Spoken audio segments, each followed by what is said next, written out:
morning po uli. Mag-start na po tayo. Ang ating call to worship po is matatagpuan sa Psalms 32. Ang sabi po dito, Blessed is the one whose transgressions are forgiven, whose sins are covered. Blessed is the one whose sin the Lord does not count against them, and his spirit is no deceit. When I kept silent, my bones wasted away through my groaning all day long. For the day and night your hand was heavy on me, my strength was sapped as in the heat of summer. Then I acknowledged my sin to you, and did not cover up my iniquity, and I said, I will confess my transgressions to the Lord, and you forgave the guilt of my sin. Therefore, let all the faithful pray to you while you may be found. Surely the rising of the mighty waters not be reached them. You are my hiding place. You will protect me from trouble and surround me with your songs of deliverance. I will instruct you and teach you in the way you should go, and I will counsel you with loving eye on you. Do not be like the horse or the mule, which have no understanding, but must be controlled by bit and bridle, or they will not come to you. Many are the woes of the wicked, but the Lord's unfailing love surrounds the one who trusts in Him. Rejoice in the Lord and be glad. You righteous, sing, all you who are upright in heart. Let us pray po. Heavenly Father God, we thank you po sa napakagandang umaga po, sa panibagong buhay na binibigay niyo po sa amin, sa panibagong lakas, sa bagong pag-asa, at sa bagong buhay sa araw-araw na pinagkakaloob niyo po sa amin. Maraming salamat, Ama, sa paggabay niyo po sa amin sa buong week, sa pagbibigay po sa amin ng pagpapala sa buong linggo, Panginoon, at sa araw-araw ng aming buhay, Panginoon. Ama, maraming salamat, Ama, sa buhay na pinagkakaloob niyo po sa amin, Panginoon, na talagang pinapakita niyo po sa amin ang kadakilaan mo, Panginoon, at ang kapangyarihan mo po sa buhay po namin. Ama, dalangin po namin sa araw na ito na pakalinisin niyo po, pakadalisayan niyo po ang aming puso at isipan, Panginoon, upang talaga makapagsamba kami sa iyo ng totoo at buhay sa aming puso at isipan. Kung ano man po ang mga hadlang na ito, Panginoon, ito inyong wasakin, Panginoon, at durugin, Ama, at nawa maging dalisay po ang aming kaisipan at puso, Panginoon. Ino-offer namin, Panginoon, ang sandaling ito, O Lord God, at sa lahat na itatayo mo sa iyong harapan, nawa, Panginoon, itago niyo po sa inyong banal na dugo at sa inyong banal na espiritu. Samahan po kayo ng inyong mga anghel sa pagpupuri at papasalamat sa iyo, Panginoon, at ibinibigay po namin sa iyo ang lahat ng kapurihan, ng pasasalamat, Panginoon, sa iyong kadakilaang pangalan, Panginoon. Muli, Panginoon, tinataas ka namin, dinadakilahan namin sa iyo pong araw na to at sa araw-araw ng aming buhay, Panginoon. Nawa, Panginoon, dumaloy nawa, Panginoon, ang iyong pag-ibig, ang iyong mercy and grace, Panginoon, sa oras na ito at sa bawat upuan nito, O Lord God, at sa bawat na narito, Panginoon, sa bawat sulok, Panginoon, ng simbahang ito, naroon ang presensya mo at may gagawin ka po sa buhay namin, Panginoon. Maraming salamat, Ama. Muli tinataas ka namin. Ito pong aming dalangin sa inyong matamas sa pangalan ni Jesus na aming tagapagligtas. Amen. Tayo po tumayong lahat at patuloy po tayo magpuri sa awitin po na ipagkakaloob natin sa ating Panginoon. Magandang umaga po sa ating lahat. Tayo po ba'y nagagalak na at handa na magpuri at lumapit sa presensya ng ating Panginoon. Kahapon ng umaga, meron po akong napakinggan na isang preacher ng isang sikat na church. Sabi niya gano'n, anong gagawin nyo kung binigyan na kayo ng isang araw sa buhay ninyo, tapos kinabukasan wala na? Sinabi niya. So bukod sa magmahal tayo, magpatawad, ibigay kung ano yung meron tayo sa kapwa natin, ano pa kayang pwede natin isipin na gawin natin na kung sa isang araw na yon, tapos kinabukasan ay wala na tayong buhay. Di ba po isang parte ng pagpuri at pagsamba sa Panginoon ay yung bigyan natin siya ng papuri at pagsamba sa pamamagitan ng awitin. Actually, hindi naman ito yung main na pagpapakita ng pagsamba at pagpuri sa Panginoon, yung pag-aawitan. Pero isa itong parte ng pagsamba at pagpuri sa ating Panginoon. No, so, di ba napakasarap na mawawala tayo sa mundong ito na tayo'y payapang napagpuri at sumamba sa ating Panginoon dahil makapiling natin siya. So tayo, lagi nating pasabigyan ng pasasalamat ang bawat umaga, bawat pagkising natin, bawat buhay na meron tayo, yung pagkapilat ng ating mata, ito'y amazing na nangyari sa atin sa bawat oras, araw ng ating buhay. Kaya purihin natin ang ating Panginoon.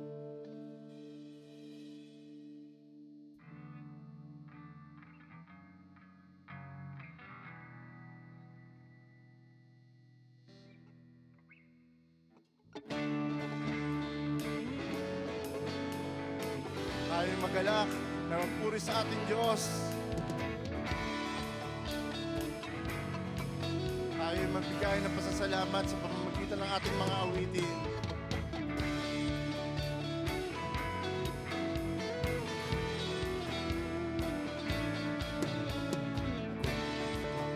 Masdan ang kanawakan, hindi ko maunawaan iyong dahilan kung bakit ako pinili mo tinalagaan.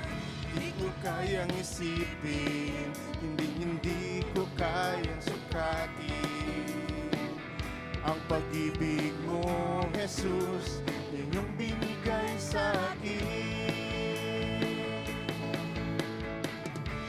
Aking mamasdan ang kalawakan, hindi ko maunawaan iyong dahilan kung bakit ako pinili mo tinalagaan.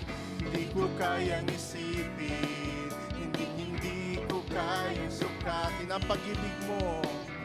Ang pag-ibig mo, Jesus, na iyong binigay sa akin.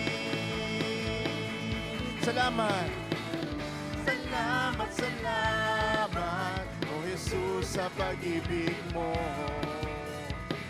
Walang ibang nagmahal sa akin ng katulad mo. Salamat, salamat! Salamat, salamat, O Jesus, sa pag-ibig mo. Ako'y magsasaya sa piling mo. Kung may pagsubok man o kagipitan, ako ay may lalapitan. Ikaw, Jesus, aking sandigan, hindi mo ko pinabayaan. Hindi ko kayang isipin, hindi ko kayang sukatin ang pag-ibig mo, Jesus, na iyong binigay sa akin. Salamat! Salamat, salamat, O Jesus, sa pag-ibig mo. Walang ibang nagmahal sa akin ng katulad mo. Salamat, salamat! Salamat, salamat, O Jesus, sa pag-ibig mo. Ako'y magsasaya sa piling mo. Salamat, salamat! Salamat, salamat, O Jesus, sa pag-ibig mo. Walang ibang nagmahal sa akin ng katulad mo. Salamat! Salamat, salamat, O Jesus, sa pag-ibig mo. Ako'y magsasaya sa piling mo. Buhay ko nang purihin ka. Buhay ko nang sa'yo'y sumamba. Wala nang ibang nanaisin pa, salamatan ka. Buhay ko na ang purihin ka. Buhay ko na sa'yo'y sumamba. Wala nang ibang nanaisin pa, kundi pasalamatan ka. Buhay ko na ang purihin ka. Buhay ko na sa'yo'y sumamba. Wala nang ibang nanaisin pa, salamatan ka. Buhay ko na purihin ka. Buhay ko na sa'yo'y sumamba. Wala nang ibang nanaisin pa, kundi salamatan ka. Salamat! Salamat, salamat, O Jesus, sa pag-ibig mo. Walang ibang nagmahal sa akin na katulad mo. Salamat, salamat! Salamat, salamat, O Jesus, sa pag-ibig mo. Ako'y magsasaya sa piling mo. Salamat, salamat! Salamat, salamat, O Jesus, sa pag-ibig mo. Walang ibang nagmahal sa akin na katulad mo. Salamat, salamat, O Jesus, sa pag-ibig mo. Ako'y magsasaya sa piling mo. For the last time, salamat, salamat! Salamat, salamat, O Jesus, sa pag-ibig mo. Walang ibang nagmahal sa akin na katulad mo. Salamat, salamat, O Jesus, sa pag-ibig mo. Ako'y magsasaya sa piling mo. Ako'y magsasaya sa piling mo. Come on, church! Ako'y magsasaya! Ako'y magsasaya sa piling mo. Amen! Napakasarap po nga magpuri at magpasalamat sa ating Panginoon sapagkat siya'y karapat-dapat na purihin at pasalamatan. Patuloy po tayong sumamba sa ating Panginoon sa pamamagitan ng ating mga awitin. Alam po natin na maraming challenges sa buhay natin, bawat oras, araw, ano po. Yung iba nga sa atin na may problema pa sa bawat sitwasyon na mangyayari sa kanilang buhay. Ngunit ating Panginoon Diyos ay tunay na tapat. Walang katulad. Nagmamahal sa atin. Sa tuwing tayo'y nalulugmok, andyan siya upang umunawa para sa atin.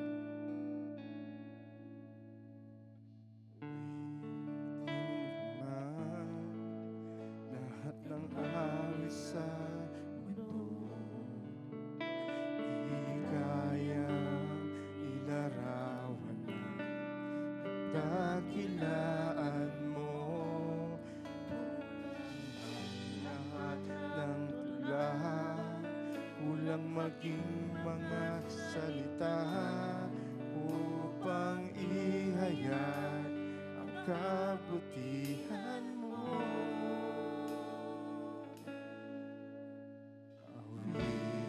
Awitin mo man lahat ng awit sa mundo, di kayang ilarawan ang kadakilaan mo.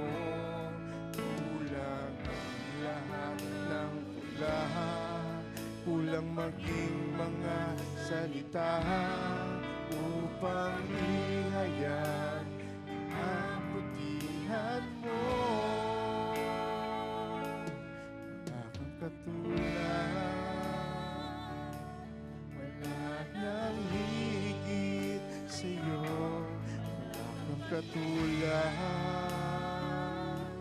wala nang papantay sa'yo. Ikaw ang Diyos noon pa man, maging ngayon at kailanman. Sa habang panahon, wala kang katulad.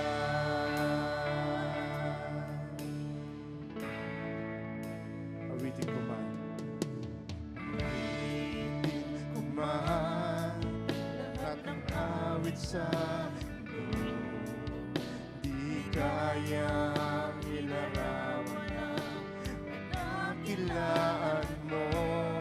Kulang ang lahat ng tula, kulang maging mga salita upang ihayag ang kabutihan mo. Wala kang katulad, wala nang hihigit sa'yo. Wala kang katulad, wala nang papantay sa'yo. Ikaw ang Diyos noong pa man, maging ngayon at kailanman. Sa habang panahon, wala kang katulad. Wala kang katulad, wala kang katulad. Wala nang higit sa'yo. Wala kang katulad, wala nang papantay sa'yo. Ikaw ang Diyos noong pa man, maging ngayon at kailanman. Sa habang panahon, wala kang katulad. Wala kang katulad, wala kang katulad. Wala nang higit sa'yo. Wala kang katulad, wala nang papantay sa'yo. Ikaw ang Diyos noong pa man, maging ngayon at kailanman. Sa habang panahon, wala kang katulad. Ikaw ang tunay, ikaw ang tunay na Diyos. Ika'y walang katulad, ika'y nag-iisa. Ikaw lamang, wala nang iba. Sa'yo ang aming awit, dinggin ang aming tinig, isisigaw sa buong mundo. Ikaw ang tunay na Diyos, ikaw ang tunay na Diyos. Ika'y walang katulad, ika'y nag-iisa. Ikaw lamang, wala nang iba. Sa'yo ang aming awit, dinggin ang aming tinig, isisigaw sa buong mundo.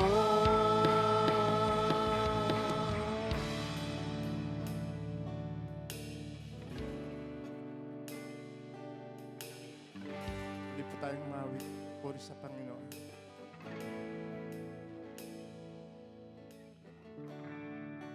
Purihin ka, O Diyos. Ang aming alay ay pagsamba.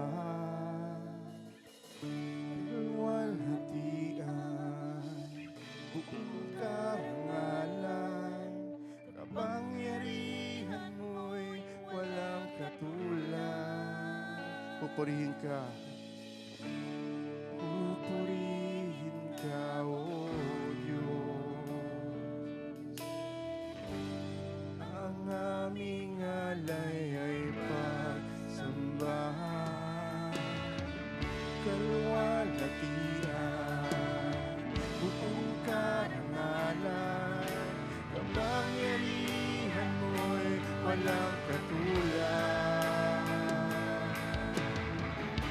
Ikaw ang tunay na Diyos, ika'y walang katulad. Ika'y nag-iisa, ika'y lamang, wala nang iba. Sa'yo ang aming awit, dinggin ang aming tinig, isisigaw sa buong mundo. Ikaw ang tunay na Diyos, ika'y walang katulad. Ika'y nag-iisa, ikaw lamang, wala nang iba. Sa'yo ang aming awit, dinggin ang aming tinig, isisigaw sa buong mundo.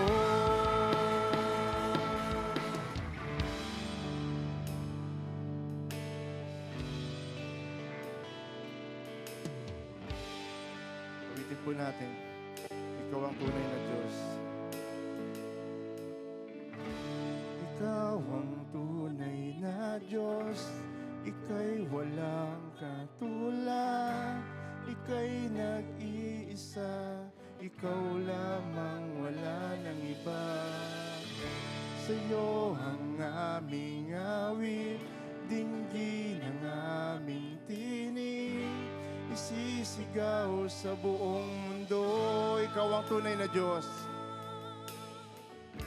Ikaw ang tunay na Diyos.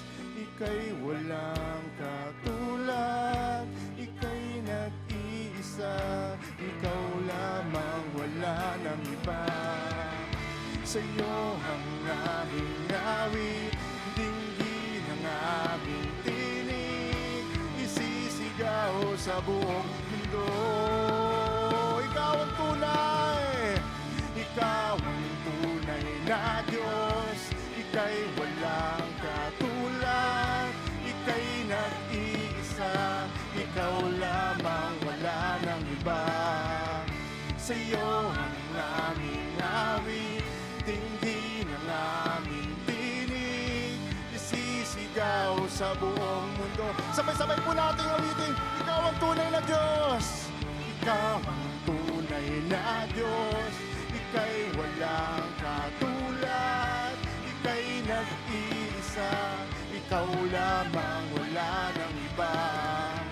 Sa'yo ang aming awit, dinggin ang aming tinig, isisigaw sa buong mundo.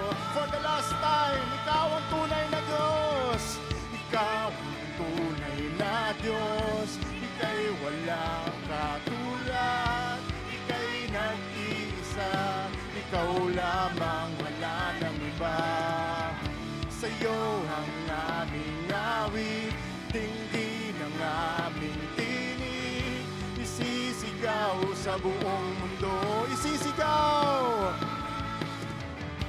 Isisigaw sa buong mundo. Isisigaw sa buong mundo. Isisigaw sa buong mundo. Isisigaw sa buong mundo.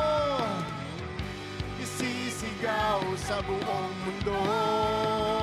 Kadakilaan mo.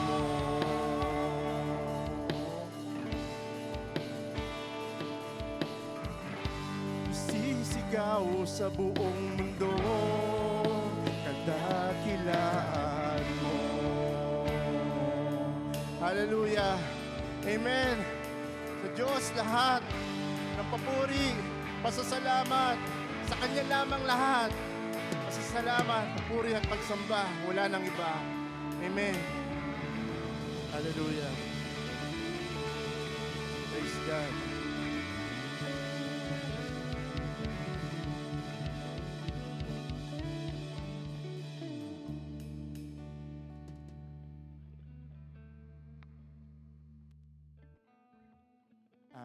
Tayo po'y mananatiling nakatayo at tayo po'y magbigay ng panalangin sa ating Panginoon. Sabay-sabay po tayong lumapit sa presensya ng ating Diyos. Ama naming Diyos, kami po'y nagagalak ng umagang ito. Kami po'y nagsasaya, nagpupuri, Panginoon, sa inyong ngalan. Kami po'y sama-samang magkakapatid na patuloy na sasamba, patuloy nakikilala, Panginoon, sapagkat Ikaw ang tunay na Diyos, Ikaw ang tunay na Hari. Kayo ang tunay na nagmahal sa bawat isa sa amin. Wala po kayong katulad, Panginoon. Kaya po kami po naririto, Lord, sama-sama po kaming nagpupuri, sumasamba sa iyong pangalan. Dahil ang iyong mga gawa, Panginoon, ay walang kapantay, walang kapalit, walang bagay na halaga, Panginoon, yung mga meron dito. Ito lamang ay pagpapakita, Panginoon, ng iyong kadakilaan. Kung aming makikita lahat ng Panginoon, ng iyong mga creation, makikita namin yung mga ginawa, nakikita namin yung mga talino ng bawat tao. Ito'y gatiting lamang sa talino, Panginoon, na meron kayo. Kaya po Lord, sinusuko namin ang aming mga sarili. Wala po kaming maipagmamalaki sa inyo, Panginoon. Wala po kaming kayang ah, sabihin na kaya namin ito na wala kayo. Hindi po, Panginoon. Kami po'y lubos na nagpapakumbaba sa inyong harapan. Sa tuwing nakikita, Panginoon namin, ang iyong kadakilaan, lalo rin po namin nakikita yung aming kababaan dahil sa aming mga kasalanan. Ngunit, Panginoon, maraming salamat po dahil kami po ay naging makasalanan. Nandyan po ang iyong kamay na yumakap sa amin. Ang iyong kamay na patuloy na umunawa sa amin. Yung kamay na patuloy na nagmahal sa amin, na nagsabi na kailanman hindi niyo kami pababayaan. Maraming salamat po, O Diyos. Anuman ang mga harapin namin sa pang-araw-araw naming buhay, anuman ang aming lakarin, anuman ang aming maging bawat pagsubok na dumating sa aming buhay, kami po ay nagagalak, kami po ay may lakas ng loob, kami po ay may pag-asa. Dahil alam po namin, Lord, nariyan ka lang sa aming tabi. Patuloy na tumitingin, umuunawa, at yumayakap, at nagsasabing, mahal na mahal niyo po kami. Salamat po, O Diyos, sa bawat pagkakataon na kami po'y nakapagpuri sa inyo. Salamat po, O Diyos, sa bawat lakas ng bawat isa po sa amin. Bagamat mayroong mga kanya-kanya po kaming karamdaman na nararanasan, mayroon pong kanya-kanyang suliranin, Lord, na na-experience sa bawat araw ng kanilang mga buhay. Hindi po ito hadlang, Panginoon, upang kami po'y magpuri, sumamba sa inyo. Hindi po ito hadlang upang kami po'y magmahal ng aming kapwa. Hindi po ito hadlang para patuloy na ihayag ng iyong salita. Bagkus, Lord, sa bawat segundo, minuto ng aming buhay, alam po namin, ito'y hawak-hawak ninyo. Ito'y para sa inyo. Hindi po namin hawak ang aming buhay, Lord. Maaring bukas, makalawa, mamaya, hindi namin alam, Panginoon, kung hanggang saan ito. Ngunit, Lord, lahat ng ito ay pinapaubaya po namin sa inyo. Dahil wala po kaming magagawa pag wala po kayo sa aming buhay. Kaya po, Diyos, dalangin din po namin yung aming mga mahal sa buhay na hindi po namin kapiling, hindi po namin kasama, nasa malayong lugar, anuman ang kanilang mga ginagawa. Lord, may mga sakit man sila o meron mga karamdaman, hindi ito magagamot, Panginoon, ng aming pag-aalala.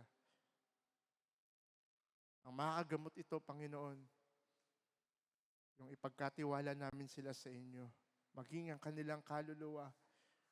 Mga mahal namin sa buhay, Panginoon, na hindi nyo pa naaabot, O Diyos. Dinadalangin namin sila sa inyo. Naway maunawaan nila at makilala ka, Panginoon, sa kanilang buhay. Gamitin nyo po kami bilang magandang halimbawa para sa kanila. Hindi po maging katisuran, Panginoon. Bagkus makita sa amin, Panginoon, yung kalwalhatian, yung liwanag na nagmumula sa inyo. Yung liwanag, yung salita na patuloy na tinuturo nyo po sa amin. Gamitin nyo po kami, di lang sa aming mga mahal sa buhay, sa aming mga kapitbahay, sa aming mga kaeskwela, sa aming mga katrabaho, sa bawat tao na makakasalamuhan namin, Panginoon. Naway makita sa amin yung liwanag ni Kristo na tumubos sa amin, Panginoon. Liwanag ng Diyos na patuloy na mamahal sa amin. Naway ganun din po magawa namin, mamahal namin, Panginoon, aming kapwa-tao. Marami dito, Panginoon, na nagbibigay ng sakit ng aming mga damdamin, O Diyos. Minsan nagagawan kami ng hindi mabuti. Ngunit, Lord, hindi ito yung hadlang, Panginoon, upang hindi kami magmahal. Bagkus makita lalo namin, maunawaan namin sila tulad ng pag-uunawa ninyo sa amin. Maraming salamat po sa buhay ng bawat isa, maging ang buhay ng aming iglesia, Panginoon. Nagkakatiwala po namin sa inyo na kayo po ang siyang patuloy na mag-provide ng aming mga pangangailangan. Pisikal, material, spiritual, Panginoon. Kayo po ang siyang manguna sa aming iglesia, mula sa aming liderato, Panginoon, sa aming mga miyembro, na patuloy, O Diyos, na magmahalan kami, makita sa amin yung ehemplo, maging sentro namin ng aming Panginoong Hesukristo. Hindi po yung aming mga pansariling mga nais, Lord, kundi Panginoon, masunod namin kung ano yung kalooban na nais ninyo ipagkaloob po sa amin. Nais namin magampanan, Panginoon, sa inyong iglesia. Maging aming pastor, Panginoon, na patuloy, O Diyos, na kayo po siyang kumilos sa kanyang buhay, maging sa kanyang pamilya, Panginoon, sa kanyang mga iniisip, sa kanyang mga bigatin, Panginoon, sa anuman lugar o bagay o oras, anuman kanyang ginagawa, Panginoon. Patuloy na, O Diyos, na kumilos po kayo. Patuloy na pangunahan niyo po siya, Lord, upang lalo kaming mapangunahan, Panginoon. Maihayag, Panginoon, ng iyong salita. Maturuan po kami. Magampanan niya po, Panginoon, ang kanyang gawain na inatang ninyo para sa kanya. Alam po namin na hindi ito madali. Alam po namin na ito po'y isang bagay, Panginoon, na magsasakripisyo ng bawat kanyang mga nais. Ngunit, Lord, dahil sa pagmamahal niyo sa Kanya, dahil pagmamahal niya sa inyo, Panginoon, gagampanan niya, Panginoon, ng tungkulin na pinagkaloob niyo po para sa Kanya.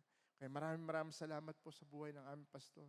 Sa kanya sigasig, Lord, pag-aaral ng iyong salita upang maihayag sa amin ito nang hindi man ito perfecto, 100% na klaro, Panginoon, ngunit ginawa niya, Panginoon, yung paraan. Bagay na meron siya, Lord, sa tulong po ninyo. Maraming salamat din po, Panginoon, sa buhay ng aming bansa na patuloy na pinangungunahan po ninyo. Naway ang bawat bagay, O Diyos, na hindi po namin saklaw, hindi namin hawak, Panginoon. Kayo po ang nakakaalam kung ano po yung plano ninyo sa aming bansa. Pinagkakatiwala namin sa inyo. Ngunit yung mga nakikita lang namin sa aming mga mata at yung mga pangunawa namin ay alam po namin na limitado lamang para sa ikakaganda ng aming bansa. Ngunit, O Diyos, kayo po ang siyang nakakaalam at patuloy, O Diyos, manguna sa bawat liderato ng aming bansa. Kaya po, Panginoon, pinagpapasalamat po namin yung mga bagay, O Diyos, na meron kami ngayon at nararanasan sa aming bansa. Salamat po. At naway patuloy, O Diyos, na pangunahan niyo po ang aming bansa at ang mga liderato ng bansa po namin na hindi makita ang kanilang mga pansariling nais, O Diyos, kundi, Panginoon, makita nila kung ano po yung nais ninyo. Magampanan nila, Panginoon, yung tungkulin na binigay niyo para sa kanila. Na alam po namin, Panginoon, walang gobyerno na hindi niyo itinakda. Ito po yung nais ninyo. Kung ito man ay maging dulot ng aming kapahamakan o ito magdulot ng maganda sa amin, alam po namin, Lord, na meron po kayong purpose sa bawat pangyayari na nangyayari sa amin. Salamat po, O Diyos, maging sa aming mga kapatiran, mga aming mga kapwa Kristiyano na naghahayag ng iyong salita sa iba't ibang lugar. Panginoon, ingatan niyo po sila. I-provide niyo ang kanilang mga pangangailangan. Abutin niyo, Panginoon, yung mga kamay ng mga taong, mga Kristiyanong naghahayag ng iyong salita. Iba sa kanila na panghihinaan ng loob dahil iba sa kanila ay namamaltrato o pupunta sila sa mga lugar na kung saan ay ultimo yung kanilang buhay mapapahamak na para sa inyo. Salamat, O Diyos, dahil meron pong mga gantong mga lingkod ninyo, patuloy na kikilos, patuloy na lalapit lalo, Panginoon, ng tao para sa inyo. Kikilala, patuloy na maabot sila, Panginoon, ng iyong pag-ibig. Maraming salamat, Ama. Minsan pa, O Diyos, ang aming mga mensahe na maririnig ngayong umagang ito, naway makita, Panginoon, ang pag-ibig ninyo. Patuloy na makita ang nais niyong ihayag para sa amin. Maraming salamat po, Ama. Ang lahat ng ito po ay aming dalangin sa pangalan ng aming Panginoong Hesus. Amen. Amen.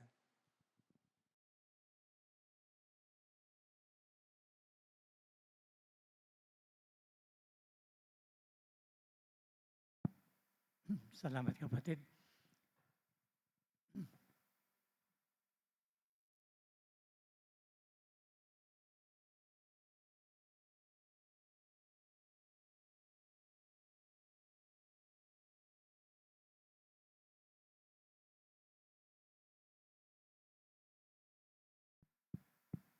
last week na banggit sa atin ating pastor, yung aspeto ng pag-journey ba? Specifically, bumanggit siya ng mga pilgrimage. So, ang isang pilgrim, yung taong bumibiyahe ba sa ibang bansa. So, kumbaga sa atin ngayon, OFW o turista. Pero basically, nung araw, yun ang tawag sa mga bumibiyahe sa ibayong dagat papunta sa ibang bansa, mga pilgrims. Nung lumaon, nakita to bilang aktibidades ba? Nung mga nagsasadya sa mga parang religious sites, nagpipilgrimage doon sa, kumbaga, sinasaalang-alang nilang lugar, iginagalang nilang lugar, na allegedly kung saan sila nakikipag-ugnayan sa kapangyarihan na beyond sa usual na alam ng tao.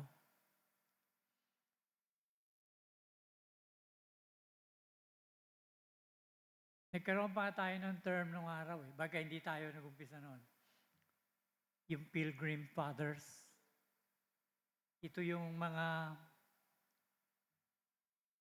mamamayan noon na kumbaga na marginalized sa Inglaterra at naghahanap sila ng talagang tunay na kalayaan.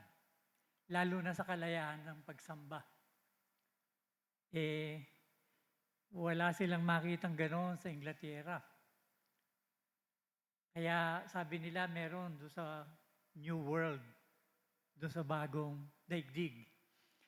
At ito nga yung Amerika. At nagpuntahan sila doon at sila yung tinawag na Pilgrim Fathers. Sila yung unang nagtayo ng 13 colonies. Kolonya ng Inglaterra, subalit lumaon, nag-rebelde yung mga tao doon at nagkaroon ng War of Independence until lumaya ang Amerika mula sa pagkakasaklaw. Hindi lang saklaw, saklot talaga ng monarchy ng Inglaterra, ng Britanya. Till they were really free. Still they cannot forget yung mga Pilgrim Fathers, yung naglakbay upang makapunta sa bagong daigdig. Bagong lugar na may kalayaan. So yung kumbaga, naging kabahagi na ng katauhan ng tao ang maglakbay. In fact, kasabihan nga na ang buhay ay isang paglalakbay. Sabi nga dito sa diksyonaryo na ang journey o paglalakbay ay naghihint ng pag-travel, pagbibiyahe, paglalakbay mula sa isang lugar papunta sa ibang lugar. Mula sa ibang estado papunta sa higit pang mataas na estado. Kaya nagkakaroon tinatawag na journey from immaturity to maturity. So may biyahe papunta ganun. Isang paglalakbay ang lahat. So, lahat tayo ay naglalakbay. Ang tanong, or rather, sa obserbasyon, may naglalakbay kasama ang Diyos. may naglalakbay na hindi kasama ang Diyos. Siyempre, yung mga, lalo na sa pananaw na natin ngayon, na alam natin ang katotohanan na talagang mayroong iisang Diyos na may lalang ng lahat. Na ang Diyos na to ay ninanais niyang yung kanyang nilalang ay maibalik sa Kanya bilang Kanyang mga anak. Na ang Diyos na to, nakita niya talaga na on their own, hindi kaya ng tao. So, pinadala niya yung Kanyang bugtong na anak para tubusin ang lahat. Mula sa pagkakatali, sa pagkakabigkis sa kasalanan, sa pagiging makasarili, papunta sa pagiging makadiyos at pagkawala ng kasalanan. Pagkatubos mula rito at mapunta sa poder ng Diyos at magkaroon ng buhay na walang hangganan.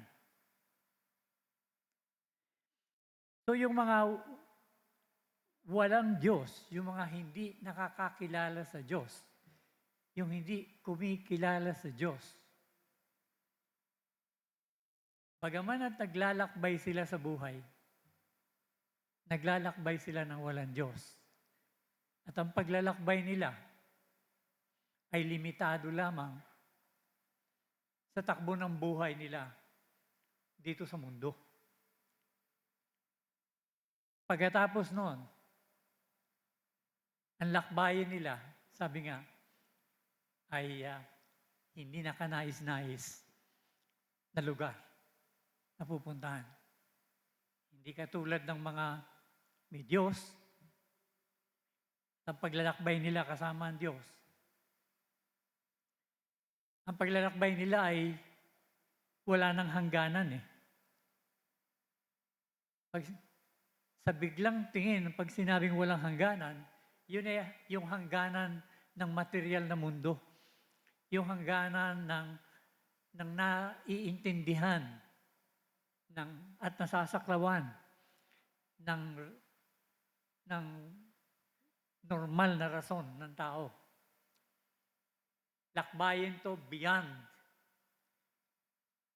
what can really be understood by people. Pero kainaman, pag naglalakbay kang kasama mo ang Diyos, yung paglalakbay mo, bagamat sa loob ng may limitasyon, material na limitasyon, may limitasyon sa panahon, still, hindi ito yung walang kapararakang paglalakbay. Hindi ito yung walang kwentang paglalakbay. Hindi katulad ng paglalakbay ng mga naglalakbay na walang Diyos. So sa loob ng paglalakbay kasama mo ang Diyos, nandito ang lahat ng ika nga kaakibat ng isang tunay na buhay. Buhay na inakda ng Diyos para sa tao. At yung paglalakbay na yan, sabi nga natin, hindi na nalilimitahan ng material na bagay o ng panahon kasi it goes beyond towards eternity.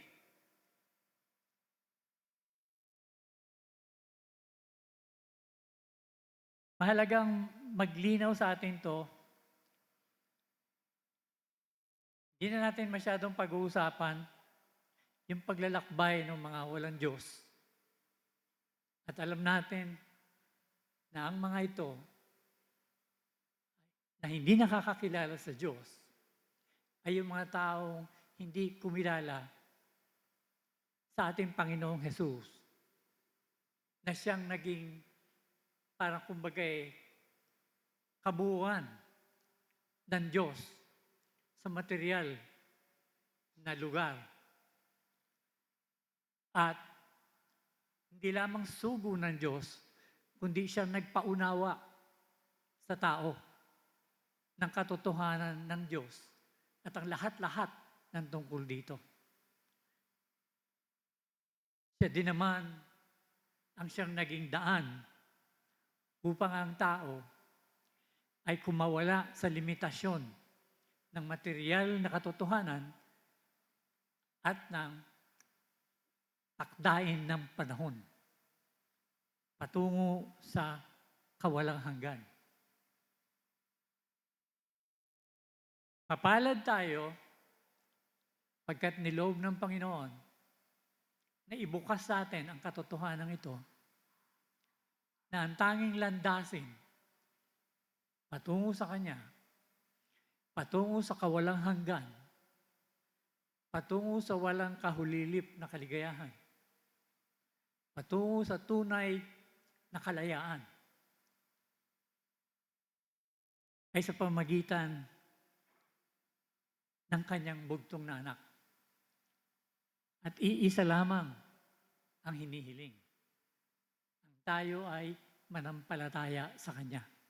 Ang maniwala sa Kanya, sa Kanyang mensahe tungkol sa tunay na Diyos at sa tunay na pamamaraan upang mapalapit sa Kanya. Yakapin ito ang kabuuan ng Kanyang katuruan simula sa pagyakap sa katotohanan ng kung sino siya. Pagkat kung yayakapin natin kung sino siya, kung paniniwalaan natin kung sino siya, kung pananampalatayanan natin kung sino siya at kung anong kanyang itinuturo, then bubukas sa atin ang karapatan upang maging anak ng Diyos. Bubukas sa atin ang katotohanan ng kawalang hanggan.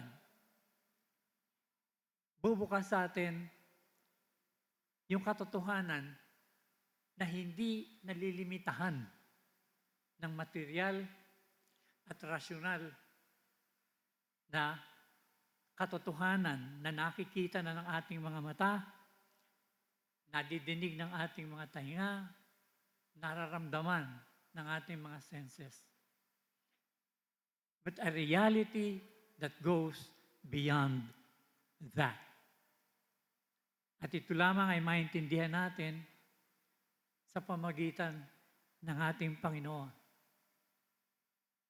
na siyang landas, siyang katotohanan, at siyang buhay. So tayong nandito ngayon, alam nating ang buhay ay isang paglalakbay at ang buhay ng ating paglalakbay ay isang paglalakbay na kasama ang Diyos.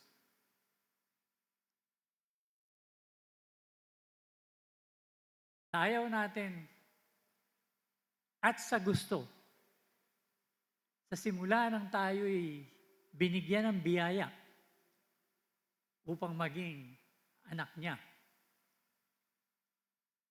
tayo ay nagsimulang tumahak sa isang lakbayin, isang journey na kasama siya. Nandyan ang Diyos.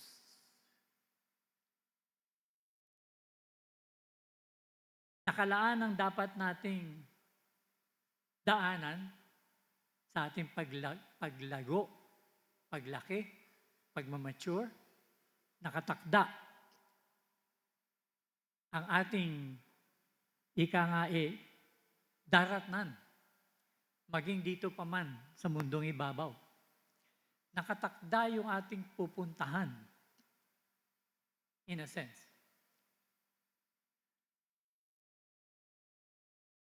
Bagaman at nakalatag ito para sa atin, yung kung paano tayo makakapunta ron, anong klaseng circumstances, anong klaseng buhay mayroon, magiging madali ba? Paano ba ang pagpunta? Ano ba yung tamang landasin? Oo, ang Panginoon ang landas. Pero paano ba?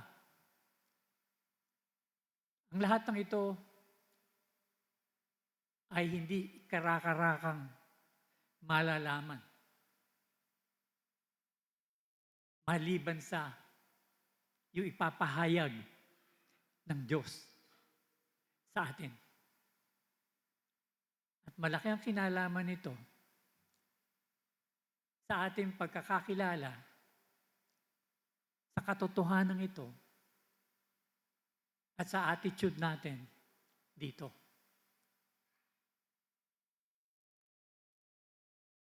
Yung growth natin bilang mga anak ng Diyos,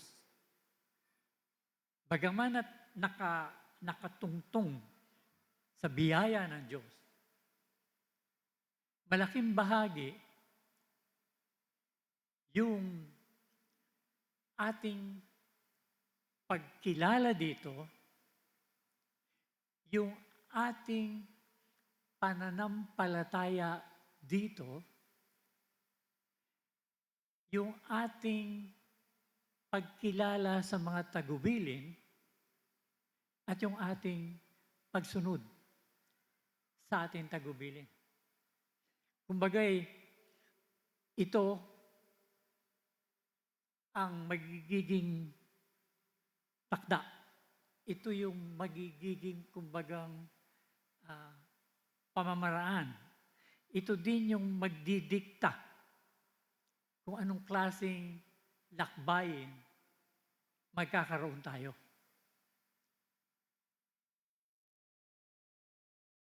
Lahat tayo, kapag tinanggap na natin ang ating Panginoong Hesus, simula nang tayo mabuksan ang ating mga mata sa katotohanan ng tungkol sa Ebanghelyo, sa katotohanan ng Diyos, lahat tayo ay binigyan na ng panibagong buhay. Buhay na walang hanggan. Tayo ay naging bagong tao. Hindi na tayo yung dati. Yung dati, definitely mamamatay. Physically, spiritually. Yung dati, nakatali, nakabigkis sa limitasyon ng material na katotohanan at ng panahon. Pero yung bagong tayo ay pinalaya na mula dito. Hindi na tayo limitado sa itinakda ng panahon o ng material na katotohanan. Tayo ay hindi lang tumitingin tayo ay patungo beyond dito sa limitasyon na to.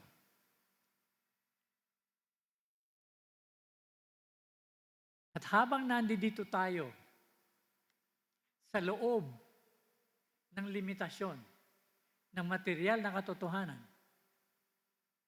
habang nandito tayo sa loob ng limitasyon ng panahon, malalaman na natin, matututunan natin, at maaari nating ipamuhay yung katotohanan na lagpas sa lahat ng limitasyon na to. At ito ay magagawa natin sa pamagitan ng tunay na pananampalataya. Una, sa nagdala sa atin. Pangalawa, sa itinuturo niyang katotohanan. Pangatlo, sa pagyakap sa tunay na buhay na ibinibigay niya. After all, He is the way, the truth, and the life. Within the context of this reality, makakawala yung ating kaisipan. Mawawala yung ating pakiramdam. Mawawala yung ating karanasan. Beyond dito sa limitasyon ng buhay. Mahalaga, mga kapatid, na makilala natin na the best way sa pag-journey, the best way sa paglalakbay, sa loob ng limitadong lugar na to, the best way talaga is to journey with the infinite. To journey with Him na walang limitasyon ng panahon, ng material na katotohanan.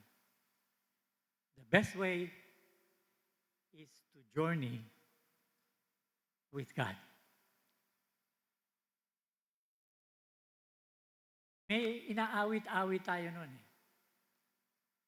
When we walk with the Lord in the light of His Word, what a glory He sheds on our way. We can walk. Pwede tayong maglakbay. At dapat tayong maglakbay kasama ang Panginoon. Tayong mananampalataya, kasama na natin siya. Binigyan na niya tayo ng karapatang maging anak ng Diyos. At dahil anak tayo ng Diyos, tatay natin ang Diyos.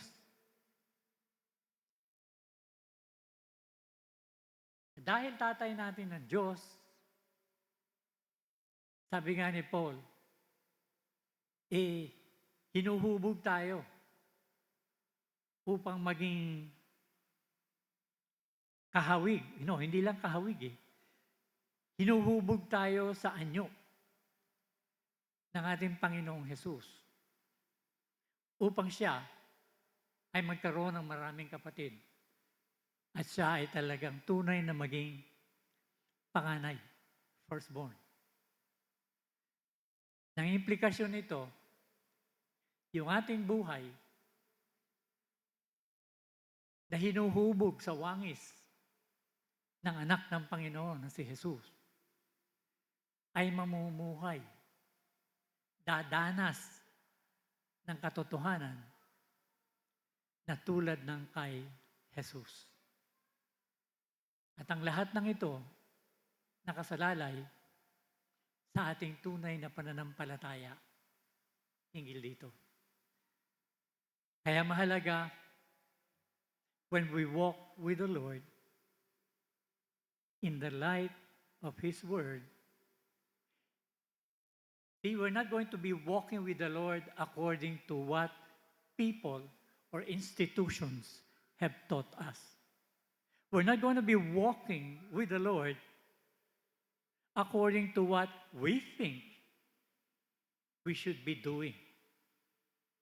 But we should be walking with Him in the light of His Word. May gabay tayo. Meron tayong pagbabatayan ng ating pagtahak sa buhay na to. At ito nga ay ang kanyang salita.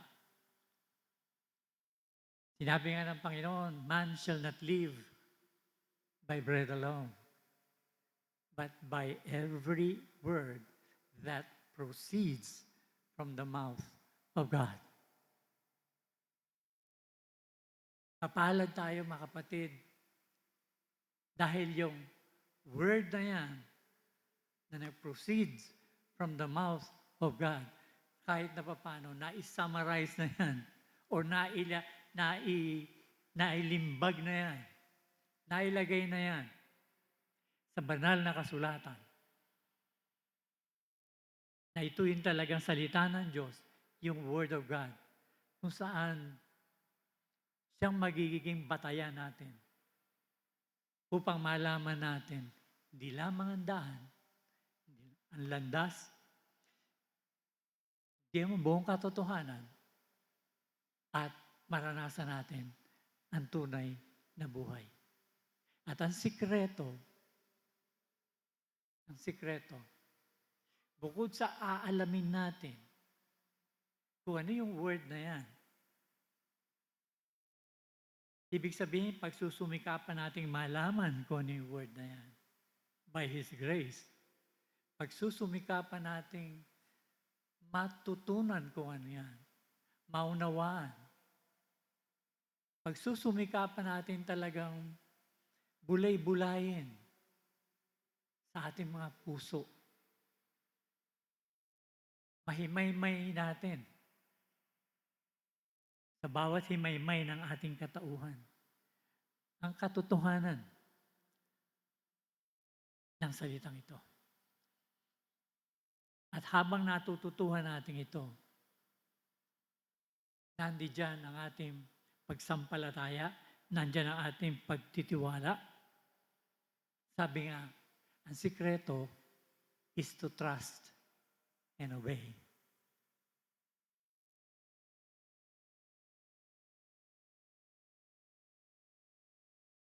Journeying with God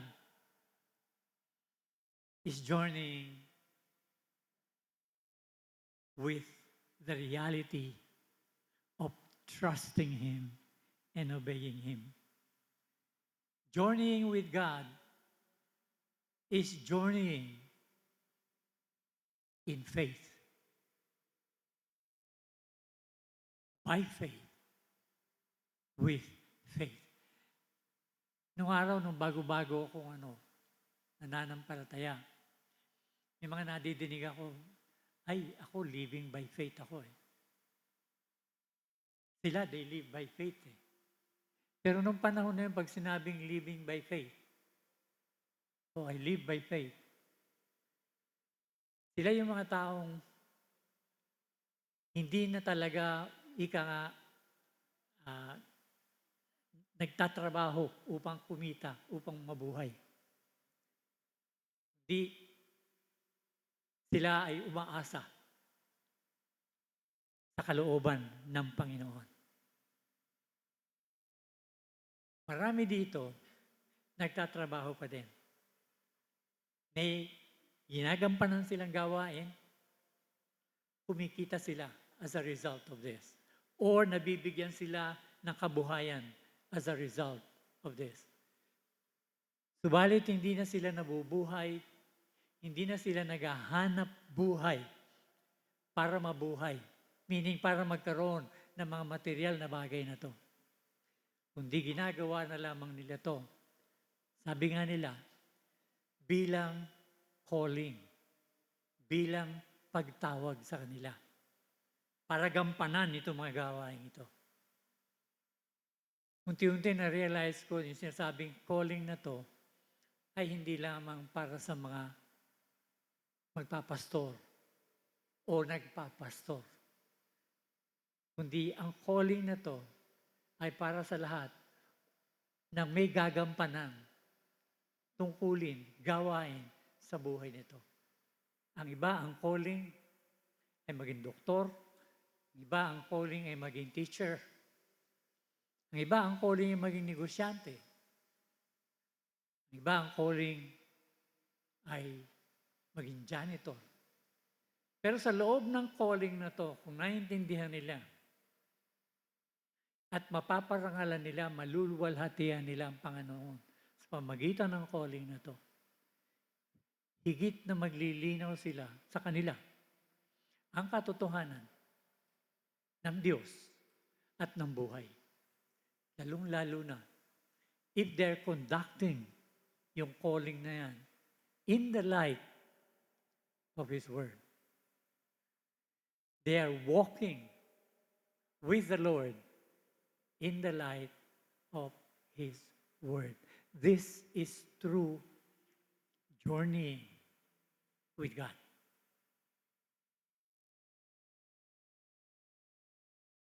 Which means, kapatid, pag sinasabing mag-journey ka o maglalakbay ka, kasama mo ang Panginoon. Ito ay isang katotohanan na hindi nakatali paglinggo lamang, pag may service, pag may Bible study, pag may prayer meeting. kundi ito'y 24/7 na katotohanan. From the time na mabuksan ka dito, till the time na ipipikit mo na ang iyong mga mata, pagkat papunta ka na sa Kanya. You will be journeying with God. Which means to journey with God is to know Him. To know what He has for you. To know kung ano yung inilatag niya para sa iyo. Sabi nga, to trust and obey, there is no other way. To be happy in Jesus, but to trust and obey. Para maging talagang makatotohanan, para maging tunay na maligaya, para tunay na maging malaya, yung pagiging anak ng Diyos. Yung paglalakbay mo bilang anak ng Diyos. Yung paglalakbay mo with Diyos, with God. Kailangan talagang matutunan mo yung faith na yan. Yung trust and obey na yan. Sabi nga, without faith, you cannot please God. Maaring mapuno ng doktrina utak mo. Maaring maipapaliwanag mo yung sangkatutak na misteryo. Misteryong natatawag. Sa mga sikreto ng iba't ibang simbahan and everything. Pero kung hindi mo naisa sa pamuhay yung pinaka-fundamental na katotohanan ito. Kung hindi mo natututunan ang manampalataya, kung hindi mo natututunan yung to trust and obey, because there is no other way. Kahit na anong talino mo, kahit na anong taas-taas ng doktrina mo, walang mangyayari sa'yo. At best niyan, ikaw yung mga, wow, kinikilala ng iba, matalino. Madaming alam. Pero busangot ang mukha. Dahil walang kaligayahan. Maraming naintindihan. Pero walang buhay. Mapalad pa yung simpleng marunong mag-praise the Lord. Kesa sa kanya, naipapaliwanag yung mga doktrina. Kasi yung simpleng praise the Lord, na natututunan yung trust and obey, yung natututunan yung tunay na manampalataya, nararanasan niya yung buhay na walang hanggan. Nararanasan niya yung buhay na walang limitasyon ng material na katotohanan.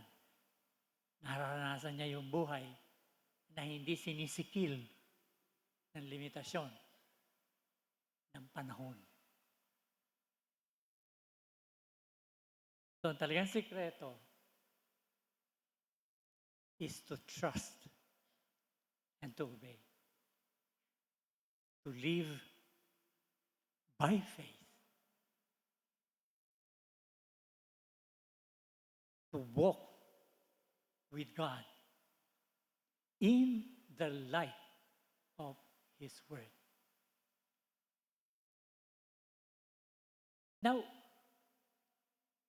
I remember nung araw, nung finally nagbubukas sa akin itong katotohanan to, ang tanong ko sa Panginoon Diyos, sino ba paniniwalaan ko?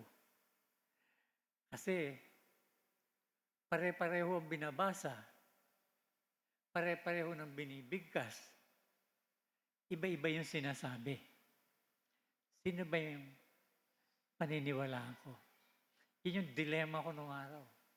Nung finally, nakumbinsi akong totoong may Diyos. Nung finally, nakumbinsi ako na sa lahat ng relihiyon na nagsasabi na may tungkol sa Diyos, iisa lamang ang mayroong nagsabi na pinatunayan naman niya yung katotohanan ng kanyang sinasabi sa pamagitan ng kanyang pagkamatay at pagkabuhay na maguli. Iisa lang.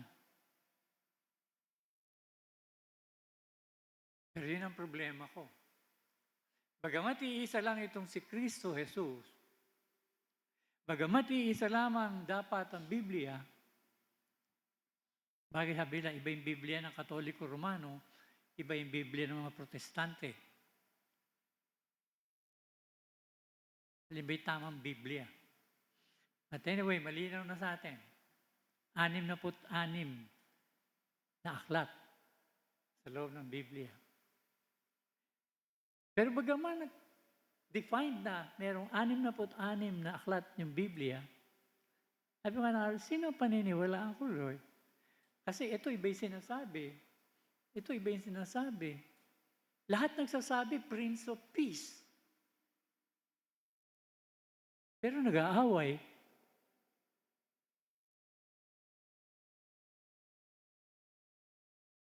It finally, parang inilatag lang sa akin ng Panginoon noon, magtiwala ka. Basahin mo yung salita ng Diyos. Huwag kang basta makinig sa kanila. Basahin mo yan at malalaman mo. By God's grace, hindi ako nakapag-aral sa seminaryo. Babasa-basa ako. Nanalangin, humihingi ng kaliwanagan. God's grace, nagulat ako na yung major na pinaniniwalaan ko ay yung major na pinaniniwalaan ng talagang evangelical Christian. And then from then on, by God's grace, nabubuksan ang aking puso.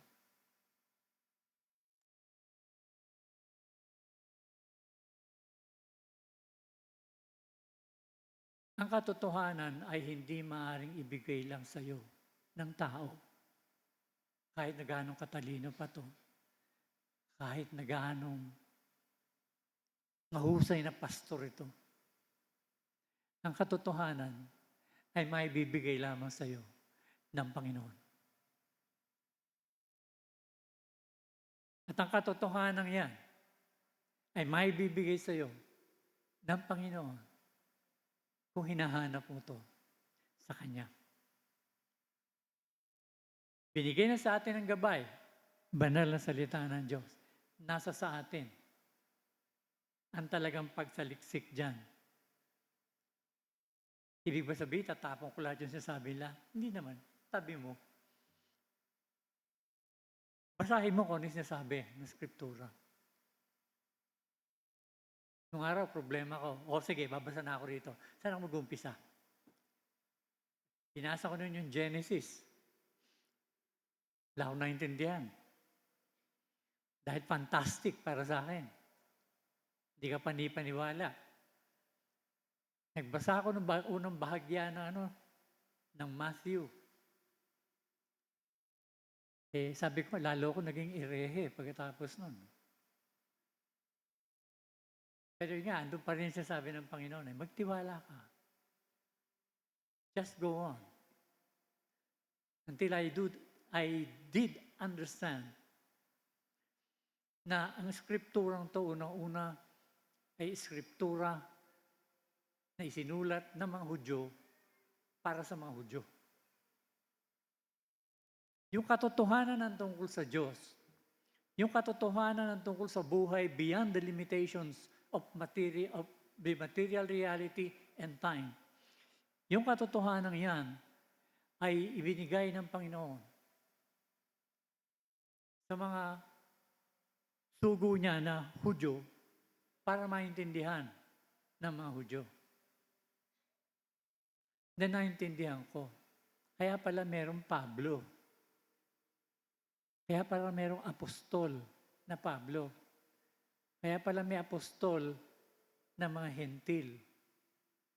Sa ayaw ko't sa gusto, ako ay isang hentil, hindi ako Hudyo. Sa ayaw ko't sa gusto, ang kultura ko, ang pananaw ko, ang pag-unawa ko, ay hindi katulad ng pag-unawa ng isang Hudyo. So para higit ko maintindihan yung sinasabi ng Diyos, dapat makinig ako doon sa apostol niya para sa mga katulad ko. Doon ko nga nakita.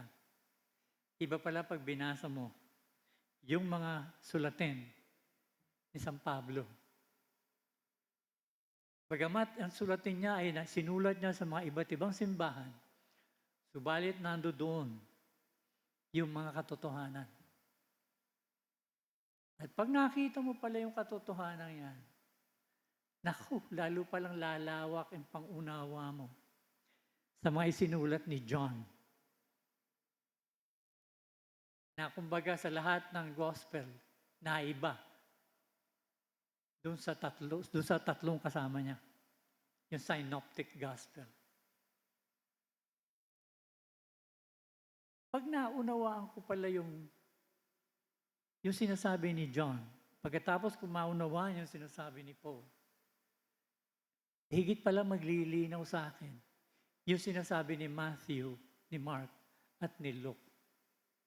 And definitely, maintindihan ko yung isinulat ni Luke na kumbaga kasaysayan ng unang bahagi ng simbahan. Pag naunawaan ko pala lahat ito, in fact, nang maunawaan ko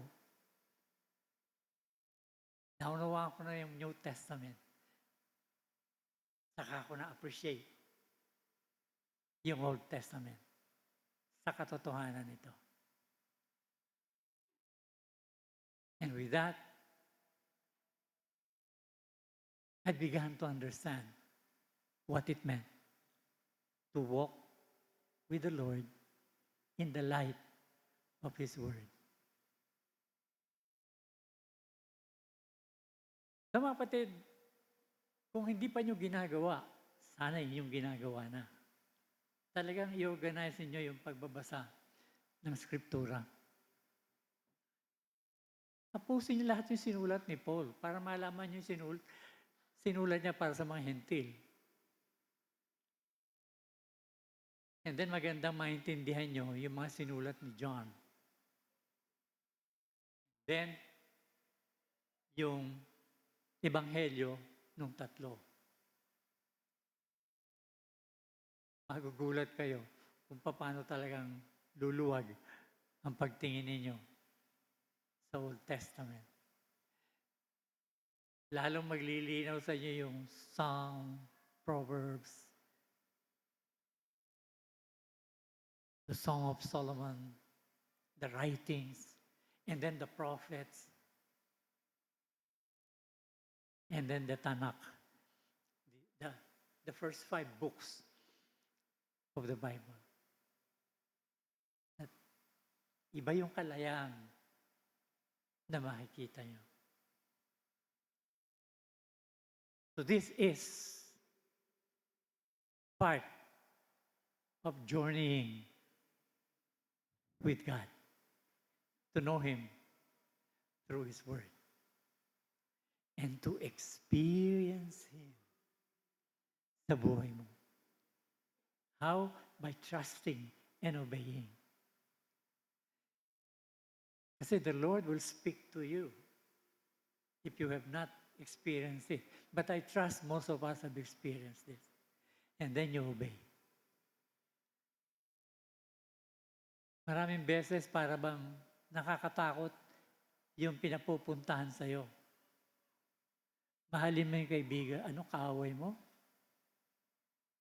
Lalo na kung ang kaaway mo, ay yung pinagtiwalaan mo ng buong puso mo, pinagtiwalaan mo ng buong buhay mo, minahal mo ng todo, tapos binitray ka. Mahalin mo ang kaaway mo. Para ba? O sige, hindi ko na siya hampasin ng kawali. Sandok na lang. No, but seriously, when you try to realize this, pag ipinaunawa sa'yo ng Panginoon, magugulat ka. Kung paano. Magugulat ka kung paano na dati, yung mga taong walang pagpipitagan sa'yo, magsisimulang kilalanin ka. Magugulat ka na marirealize mo, hindi mo pala sila kailangan sa buhay mo para mabuhay ka. Si Lord lang ang kailangan mo. And then si Lord ang maglalagay sa'yo sa buhay mo, sa pagtahak mo sa buhay mo, kung sino yung mga taong ilalagay niya dyan. Upang tulungan mo, upang tulungan ka. And be fulfilled as you move along. Trust and obey. There is no other way to be happy in Jesus but to trust and obey. But be sure you know whom you trust. Let us pray. Father, maraming salamat po, Lord. Salamat po sa lahat na pinagkakaroon po sa amin. And patuloy mo pong buksan ang aming mga puso sa katotohanan ito. Amen.